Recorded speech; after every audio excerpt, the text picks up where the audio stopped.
No curso de Sistemas Flexíveis de Manufatura, vamos ver nessa aula dimensionamento de um SFM ou FMS. O dimensionamento de um FMS é baseado principalmente nos tempos de processo e tempos de preparação dos pallets. Deve-se também considerar a autonomia desejada para o sistema. Primeiro deve-se definir o tempo disponível, ou seja, quantas horas este setor da empresa irá trabalhar por mês. Na verdade, quantas horas ele poderá trabalhar por mês. Para isso, a gente tem que fazer o cálculo da capacidade instalada, né? Também chamado de tempo disponível. O TD é a quantidade de horas do equipamento disponível para o trabalho.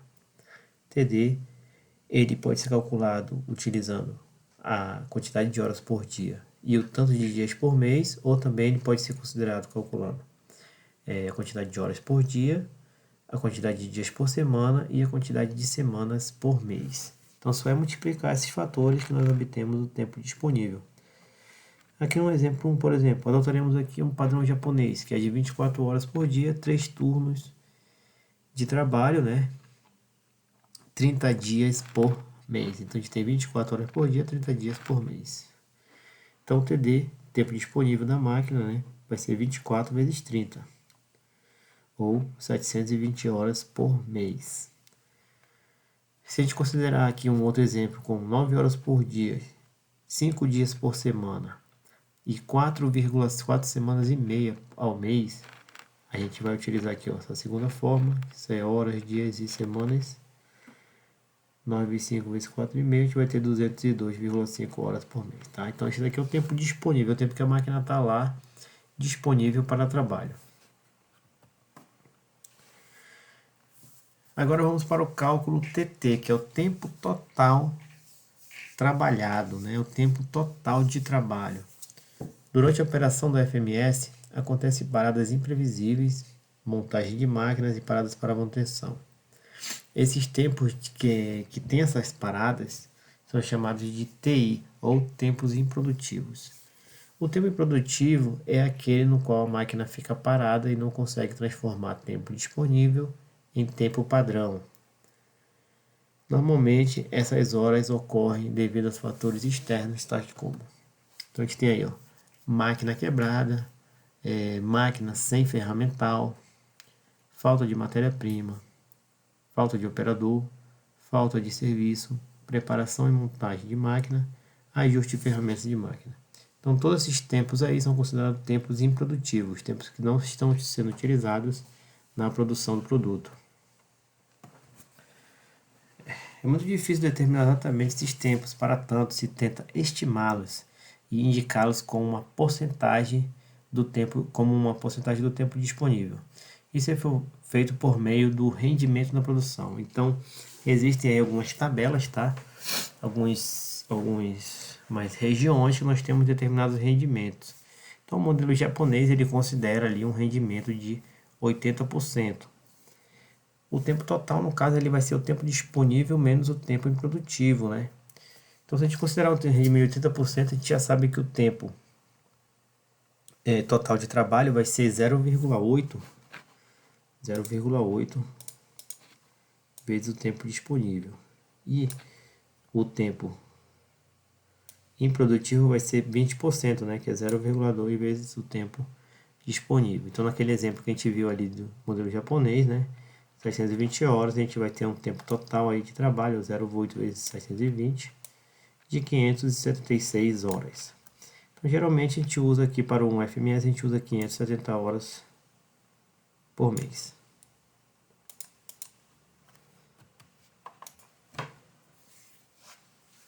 Já a quantidade de máquinas necessárias vai ser baseada nos tempos de processo de cada peça e nas quantidades de peças a serem produzidas. O QM aqui vai ser a quantidade mensal, quantidade de peças a serem produzidas em um determinado mês, tá? Então, isso vai ser o QM. O TTP, vamos chamar ele de tempo total de produção. Ele é obtido pela soma dos tempos de processos de cada peça multiplicada pelas quantidades mensais dessas peças, né? Então, a gente tem ali o tempo de produzir cada uma peça, né? Então vamos multiplicar pela quantidade, a gente vai ter o tempo total de produção.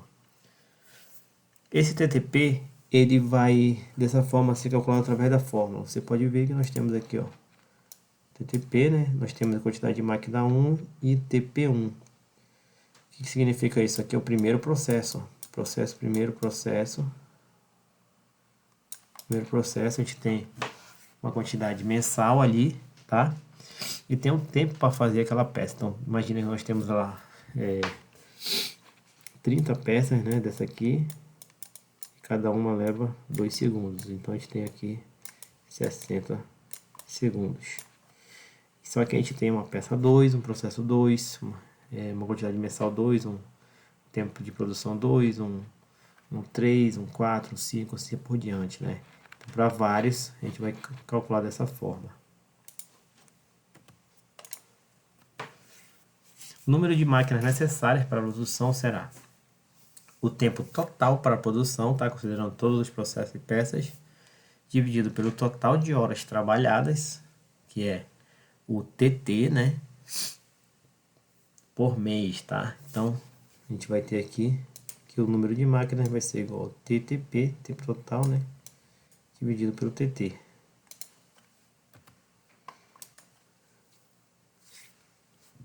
Número de estações de carga NEC. O número de estações de carga NEC é obtido pela razão entre o tempo médio de preparação dos pallets e o tempo médio de processos das peças dividido pelo número de máquinas.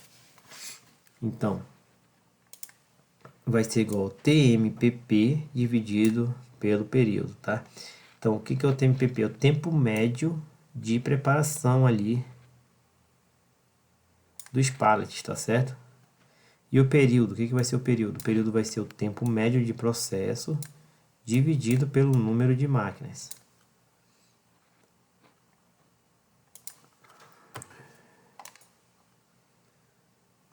Esse período ele vai ser nada mais nada menos que um intervalo de tempo entre um pallet e outro entrando nas máquinas, tá? Então vai ser esse intervalo de tempo. Ele também pode ser calculado através dessa equação, ó. O TMP vai ser calculado através dessa equação.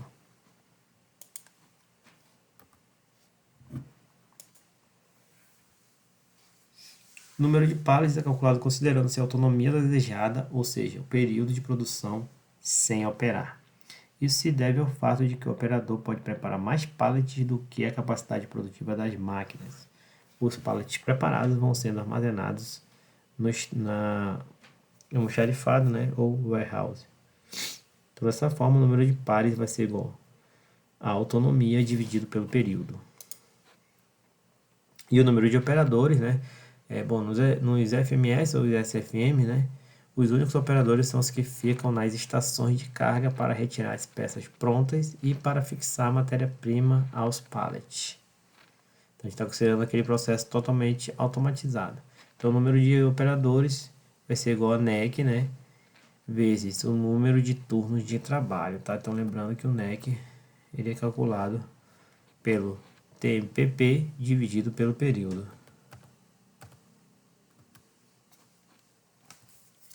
E a gente também tem alguns outros dimensionamentos, né? Então, para a operação automática do sistema, ou seja, sem operadores, deve-se considerar o número de ferramentas sobressalentes, né?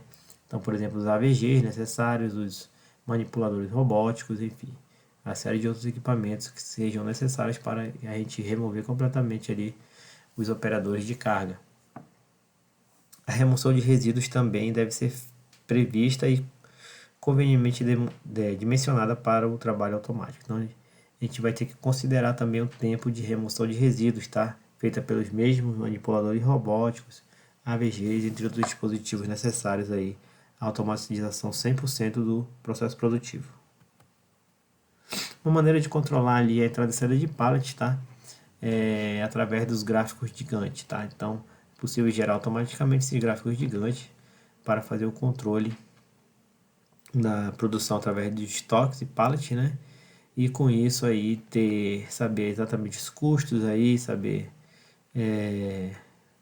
enfim, uma série de parâmetros necessários aí para melhorar o seu processo ou para garantir que ele tenha ali uma melhor qualidade. Então, esse gráfico gigante, ele foi muito utilizado aí por Henry Gantt, né? Ele fazia ali ele fazia uma espécie de consultoria para as empresas, né? Para melhorar o processo produtivo dela. E aí utilizava esse gráfico aí de barras, né? Definindo cada tempo, cada processo produtivo, cada tempo. E aí a galera começou a utilizar isso aí para muita coisa, né? O pessoal começou a utilizar para muita coisa esse gráfico gigante. Então hoje em dia, praticamente todos os sistemas produtivos utilizam aí esse tipo de gráfico para fazer o controle dos processos produtivos, dos recursos humanos e recursos materiais. Aqui no FMS a gente vai usar o gráfico gigante para verificar se a autonomia do sistema planejado será efetivamente cumprida com o número de pallets em operação. Então voltamos lá para o começo, né? Onde o número de pallets está definido, o quanto que o sistema está sendo flexível e automatizado. Então aqui tem um exemplo, né, de gráfico gigante, tá? Então a gente tem aqui os períodos, tá certo? A gente já viu isso aqui lá em MRP, né? Tá? Então basicamente é aquela lógica de MRP aplicada ali para todo o controle de pallets. Então nessa aula é isso, tá, pessoal? Vamos ficar por aqui, um forte abraço e bons estudos.